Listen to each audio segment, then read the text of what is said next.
علی بھی اگلا سوال ہے کہ رسول اللہ صلی اللہ علیہ وآلہ وسلم کی جانب سے یا اپنے فوت شدہ ماں باپ اور دیگر رشتہ داروں کی طرف سے قربانی دی جا سکتی ہے؟ دیکھیں جی، قربانی کے دنوں میں چند کرٹیکل کوسچنز جو ہیں ان میں سے ایک یہ کوسچن بھی ہے۔ لوگ رسول اللہ صلی اللہ علیہ وآلہ وسلم سے اپنی محبت کا اظہار یہ بھی سمجھتے ہیں کہ آپ کی طرف سے جانور قربان کیا جائے۔ محبت کا اظہار تو اس میں تو کوئی بری چیز نہیں ہے، بلکہ یہ تو ہمارے ایمان کا حصہ ہے، لیکن وہ چیز مشروع بھی ہو۔ اس حوالے سے ایک حدیث پیش کی جاتی ہے جامع ترمذی اور سنن ابی داؤد سے کہ مولا علی علیہ السلام ہر سال 2 مینڈے قربان کرتے تھے۔ تو آپ سے کسی نے پوچھا آپ 2 مینڈے کیوں قربان کرتے ہیں؟ انہوں نے کہا مجھے نبی علیہ السلام نے وصیت کی تھی کہ اے علی میرے بعد بھی تم نے 1 مینڈا میری طرف سے قربان کرنا ہے، تو ایک میں اپنا کرتا ہوں، ایک نبی علیہ السلام کی طرف سے کرتا ہوں۔ اب یہ روایت جو ہے نا جی یہ کمزور ہے، اس میں شریک القاضی مدلس ہیں اور ان سے روایت کر رہے ہیں، سما کی تصریح نہیں ہے۔ امام ترمذی نے اس حدیث کو لیا ہے لیکن اس پہ جرا کوئی نہیں کیا ہے، لیکن ساتھ ہی انہوں نے عبداللہ بن مبارک کا قول نقل کیا ہے کہ میت کی طرف سے قربانی درست نہیں ہے، اور اگر کوئی قربانی کرے گا تو وہ صدقہ شمار ہوگی، جس طرح کہ میت کی طرف سے آپ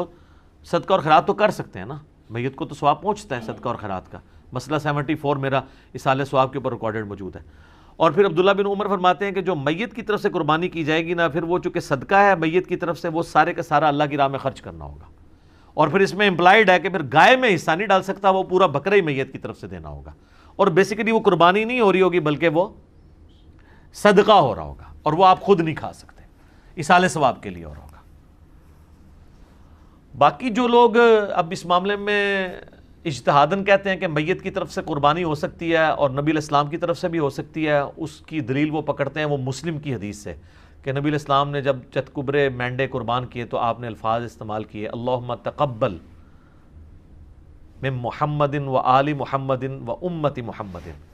کہ اے اللہ اسے قبول کر لے محمد صلی اللہ علیہ وآلہ وسلم کی طرف سے،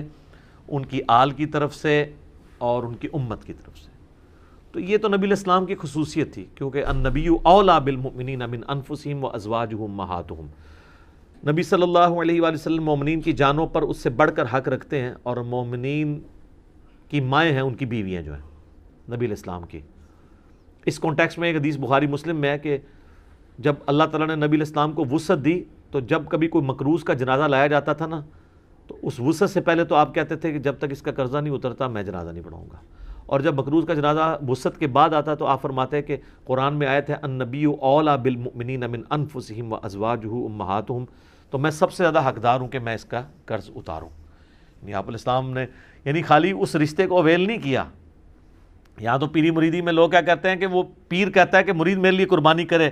کیونکہ میرا اس کی جان سے بڑھ کے اس پہ حق ہے، اور رسول اللہ کا تو واقعی ہم پہ ہماری جان سے بڑھ کر حق ہے، اور حضور کہہ رہے ہیں حق تو میرا ہے اس کے اوپر، لیکن جب اس پہ اس طرح کا وقت آیا تو میں اس کے روحانی باپ کی حیثیت سے اس کا قرضہ خود اتاروں گا۔ روحانی باپ تو ہے نا امت کے۔ صلاۃ بر محمد و آل محمد، اللہم صلی علی محمد و علی آل محمد۔ تو اس حدیث کے تحت لوگ کہتے ہیں کہ جی وہ جو نبی علیہ السلام نے کہا کہ میری طرف سے اور میرے گھر والوں کی طرف سے، آل کی طرف سے، امت کی طرف سے، تو کہتے ہیں پھر امت بھی اگر حضور کی طرف سے کر دے تو پھر میں یہ کہوں گا کہ یہ پھر مسئلہ اجتہادی ہے، ضعیف احادیث بھی اس کو سپورٹیو ہے، اگر کوئی دینا چاہتا ہے ضرور دے، لیکن گائے میں نہ حصہ ڈالیں، اللہ سے ایک بکرا دینا چاہتا ہے ضرور دے۔ اور پھر جس طرح ابن مبارک نے فرمایا، عبداللہ ابن مبارک نے امام حنیفہ کے شاگرد ہیں، امام حنیفہ کے شاگردوں میں سے ہیں اور امام بخاری کے دادا استادوں میں سے، کہ پھر اس طرح کا گوشت خیرات کیا جائے گا۔ باقی یہ ہماری جذباتی ایفیلیشن ہے۔ مجھے بتائیں کہ رسول اللہ صلی اللہ علیہ وآلہ وسلم اس کام سے خوش ہوں گے جو انہوں نے امت کے ذمہ لگایا ہے کہ امت کرے، یا اس کام سے خوش ہوں گے جو امت کے ذمہ لگائے نہیں ہے اور امت دھونس اور زبردستی کے ساتھ اتری ہوئی ہے؟ چلیں اگر آپ مولا علی والی حدیث سے پلی لیتے ہیں، وہ تو مولا علی کی ڈیوٹی لگائی نا، حضور نے امت کو تو نہیں کہا میرے بعد میرے نام کے کرتے رہنا،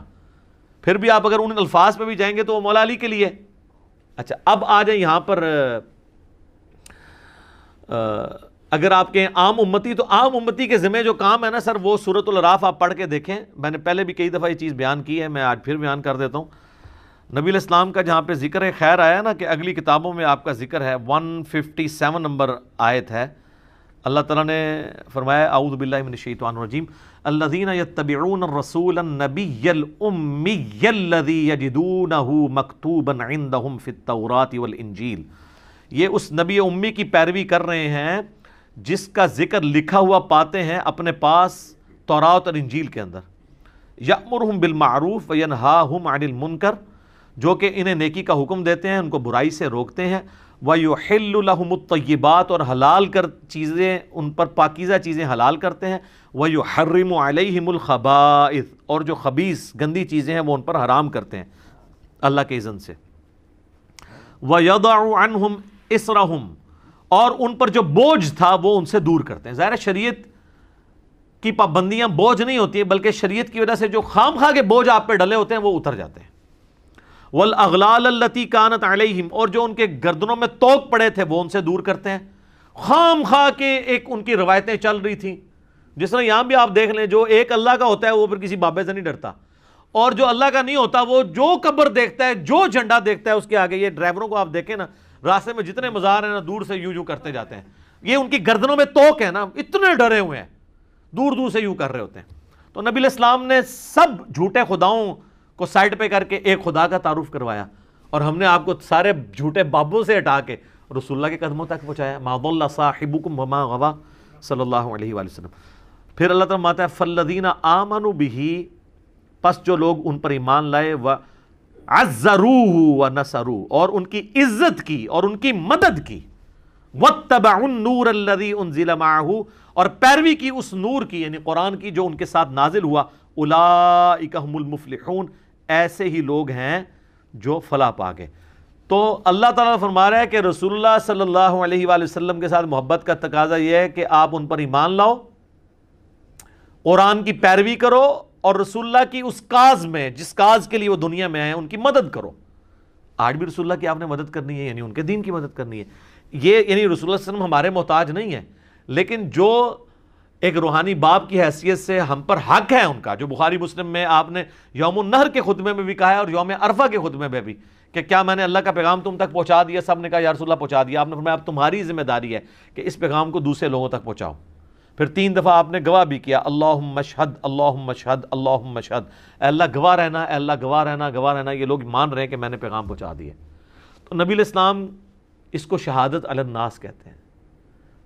اللہ کے گواہ بن کے انسانیت کے اوپر کھڑا ہونا، ٹھیک ہے؟ تو یہ آپ کی ذمہ داری ہے۔ ہم لوگ یعنی اس ٹینشن میں پڑے ہوتے ہیں کہ میں نے حضور علیہ السلام کے نام کا بکرا کرنا ہے، ٹھیک ہے؟ یا کوئی شخص انگوٹھے چومنے کو محبت کا اظہار سمجھتا ہے۔ سر محبت کا اظہار اس کو آپ سمجھیں، میں اس کو فیل کر سکتا ہوں، میں ایک ادنا سا انسان ہوں،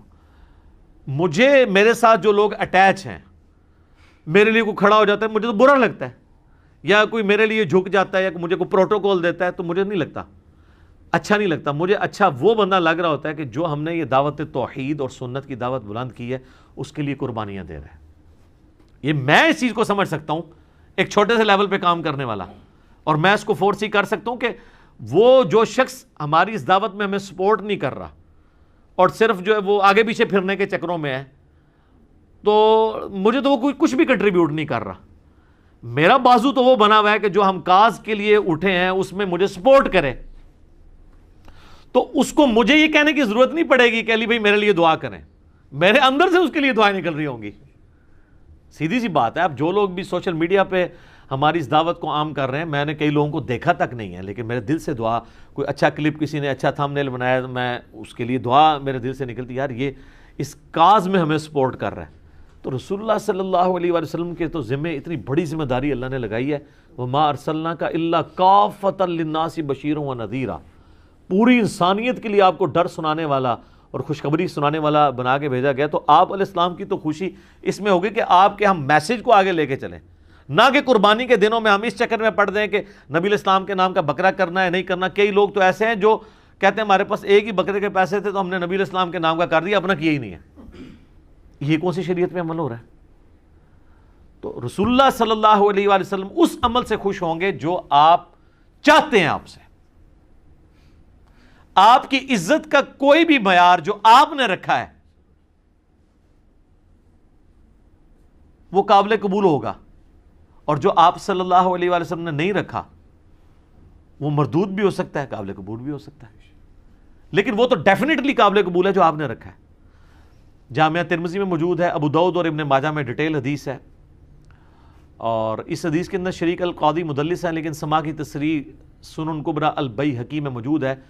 کہ ایک صحابی قیس بن سعد کہتے ہیں میں کوفے کے پاس ہیرا نامی شہر میں گیا تو میں نے دیکھا لوگ اپنے سردار کو سجدہ کرتے ہیں، تو جب میں مدینہ شریف واپس آیا تو میں نے حضور علیہ السلام کو سجدہ کیا، آپ نے فرمایا سر اٹھا، یہ کیا کر رہا ہے؟ جب میں فوت ہو جاؤں گا تم میری قبر سے گزرو گے تو کیا اس پہ بھی سجدہ کرو گے؟ ان کا نہیں یا رسول اللہ۔ تو آپ فرمایا پھر مجھے بھی سجدہ کیوں کر رہے ہو؟ اگر میں سجدہ جائز سمجھتا تو بیویوں سے کہتا اپنے خامدوں کو سجدہ کریں اس حق کے سبب جو اللہ نے ان کو دیا ہے۔ تو نبی صلی اللہ علیہ وآلہ وسلم نے اپنی عزت اور تعظیم کا وہ راستہ جو شرکی کیٹیگری میں فال کر سکتا تھا یا آپ کی تعلیمات کے خلاف تھا، اس کو سائڈ پہ کر کے آپ نے کہا یہ کام ہے کرنے کا۔ آپ دیکھیں کئی صحابہ ہیں جو حضور کی وفات کے وقت وہاں موجود نہیں تھے، وہ بڑی دردناک حدیث ہے۔ معاذ بن جبل کو جب حضور علیہ السلام نے یمن کا گورنر بنا کے بھیجا تو آپ جو ہے وہ گھوڑے کے ساتھ پیدل چل رہے تھے اور چھوڑنے ہیں، اور آپ نے پھر فرمایا تھا کہ ہو سکتا ہے معاذ اب اگلی دفعہ آؤ تو تم میری قبر پہ آؤ، تو انہوں نے کہا یا رسول اللہ میں تو میں آپ کا آخری دیدار بھی نہیں کر سکوں گا۔ سر پوری زندگی انہوں نے قربانیاں ساتھ دی تھی، وہ تو زیادہ حقدار تھے کہ وہ حضور کے ساتھ، لیکن ان کو پتا تھا یار حضور کی کاز کے لیے ہم جا رہے ہیں۔ حجۃ الوداع کے موقع پر صحابہ کرام نکلے ہیں تو پھر جناب لوگوں کو پتہ نہیں کہاں کہاں انہوں نے پیغام پہنچایا ہے۔ جو قادسیہ یرموک لڑنے کے لیے گئے ہیں وہ تو اپنی لائف کنکلوڈ کر کے گئے ہیں نا، کتنے لوگ شہید بھی ہو گئے وہاں پہ۔ تو یہ آپ حضور کے نام کے جانور دینے کی بجائے نا سر حضور کی کاز کے لیے آپ ان کی مدد کریں، جو اللہ تعالیٰ کی آپ سے ریکوائرمنٹ ہے، جو نبی علیہ السلام کی ریکوائرمنٹ ہے۔ جامعہ ترمذی ابو داؤد میں حدیث ہے، نبی علیہ السلام فرمایا اللہ اس کا چہرہ خوش و خرم رکھے جو ہماری حدیث سنے اور آگے لوگوں تک پہنچائے۔ حضور دعائیں دے کے گئے ہیں ان لوگوں کو جو آپ کا پیغام لوگوں تک پہنچا رہے ہیں، ٹھیک ہے۔ اور پھر حجۃ الوداع پہ آپ کی تلقین، پھر غدیر خم پہ آپ کی تلقین، قرآن اور اہل بیت، قرآن اور سنت، اور آگے پہنچاؤ آگے پہنچاؤ۔ کیوں؟ اس امت کی ذمہ داری ہے۔ یہ میں بار بار جو آپ کو کہہ رہا ہوں، آپ کو یہ بتایا جاتا ہے کہ اس امت کی فضیلت رسول اللہ کی وجہ سے ہے، حالانکہ اس کو ڈیپ ڈنگ کرے تو یہ اس امت کی فضیلت رسول اللہ صلی اللہ علیہ وآلہ وسلم کے خاتم النبیین ہونے کی وجہ سے ہے، کہ نبیوں والا کام جو پہلے نبی کرتے تھے، چونکہ آپ پوری کائنات کے لیے پیغمبر بنا کے بھیجے گئے ہیں، وہ آپ کے بعد چونکہ اب نبی کوئی نہیں آنا تو وہ کام آپ کی امت کو ٹرانسفر ہوا ہے۔ اس کام کے ٹرانسفر ہونے کی وجہ سے یہ امت افضل ہے، صرف چھڑا حضور علیہ السلام کا نام لگانے کی وجہ سے نہیں۔ اور اگر آپ یہ کہیں میرا اجتہاد ہے تو میں آپ کو قرآن کی آیت پیش کروں گا، کنتم خیر امۃ اخرجت للناس تأمرون بالمعروف وتنہون عن المنکر وتؤمنون باللہ، تم بہترین امت ہو جو لوگوں کے نفع کے لیے نکالے گئے ہو، لوگوں کو اللہ کی طرف بلاتے ہو، یعنی لوگوں کو نیکی کی طرف بلاتے ہو، برائی سے روکتے ہو اور اللہ پر ایمان لاتے ہو۔ ایمان تیسرے نمبر پہ ذکر ہوا ہے کہ ایمان سچا اس کا ہے جو لوگوں کو اللہ کی طرف بلائے، نیکی کے کاموں کی طرف برائے، برائی سے روکے۔ تو نبی علیہ السلام کا منصب تو یہ تھا، اور آپ کی مدد آپ نے اس طریقے سے کرنی ہے۔ یہ حضرت عیسیٰ علیہ السلام اپنے ساتھیوں سے جب کہہ رہے ہیں من انصاری اللہ، تو کوئی مطلب نعوذ باللہ من ذالک کو دنیاوی طور پہ کوئی فوڈ چین کھولنے کے لیے تو نہیں وہ کہہ رہے تھے، دین کے مدد کے لیے۔ تو حواریوں قال الحواریون نحن انصار اللہ، ہم جو ہیں وہ اللہ کے مددگار، اس کے دین کے مددگار ہیں۔ تو رسول اللہ کے نام کے بکرے قربان کرنے کی بجائے نا آپ دین میں ان کے لیے مدد کریں اور اس دین کے پیغام کو پہنچائیں، یہ ہے کام کرنے والا۔ تو باقی ساری چیزیں تو ثانوی ہیں، باقی آپ اصالہ ثواب کے اوپر مسئلہ 74 میرا دیکھ لیں، 10 لاکھ سے زیادہ لوگ وہ یوٹیوب پہ ویڈیو دیکھ چکے ہیں، بلکہ 1.2 یا 1.3 ملین کے قریب لوگ دیکھ چکے ہیں۔ اس میں میں نے اصالہ ثواب کی ساری شکلیں بیان کی ہیں، تو اس کیٹیگری میں یہ ضرور فال کرے گا۔ قربانی والا مسئلہ جو ہے وہ مختلف ہے، باقی وہ جو حدیثوں سے سہارا لیتے ہیں وہ روایتیں کمزور ہیں، اور پھر زیادہ سے زیادہ مولا علی کی خصوصیت ہوگی، اور باقی رہا رسول اللہ کا کہنا کہ محمد آل محمد اور امت محمد کی طرف سے قبول کر، تو یہ نبی علیہ السلام کی خصوصیت ہے۔ ورنہ تو آپ بھی جب پھر قربانی کریں تو آپ بھی کیا پھر یہ ساتھ کہیں گے کہ میری طرف سے، میرے گھر والوں کی طرف سے، رسول اللہ کی طرف سے اور پوری امت کی طرف سے قبول کر، لہٰذا پوری امت نے کرنے کی ضرورت ہی نہیں ہے، ٹھیک ہے، اس طرح تو نہیں ہے۔ تو اس جو خصوصیت والی چیز ہے اس کو اس طریقے سے دیکھنے کی ضرورت ہے، ٹھیک ہو گیا۔ جزاک اللہ۔